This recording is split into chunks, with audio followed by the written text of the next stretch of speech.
উত্তৰ গুৱাহাটীৰ ৰংমহলত ভূমাফিয়াৰ গুণ্ডাগিৰি প্ৰমোদ দাস নামৰ এজন লোকৰ ঘৰত ভূমাফিয়াৰ তাণ্ডৱ মহিলাসহ প্ৰায় ৭০জনীয়া দলে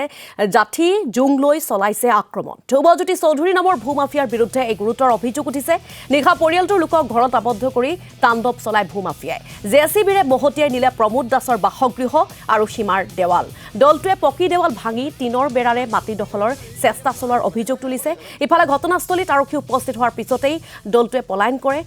ঘটনা সন্দৰ্ভত ইতিমধ্যে উত্তৰ গুৱাহাটী আৰক্ষী চকীত এজাহাৰ দাখিল কৰিছে ভুক্তভোগীয়ে যোৱা ৰাতি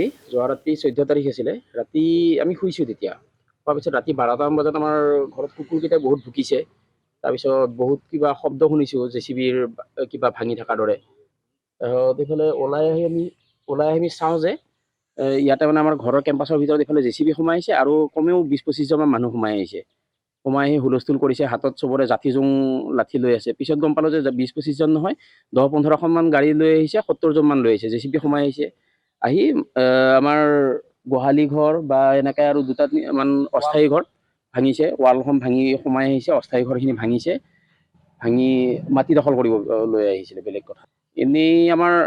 এইখিনি মাটি দুঘৰ মানুহৰ পৰা কিনা গৈছিলে আমাৰ এঘৰ নেইবাৰ তেওঁলোকৰ পৰা 2 কঠা কিনা গৈছিল আৰু 3 কঠা 7.5 লাখ মাটি কিনা গৈছে আমাৰ নেইবাৰ ঘৰৰ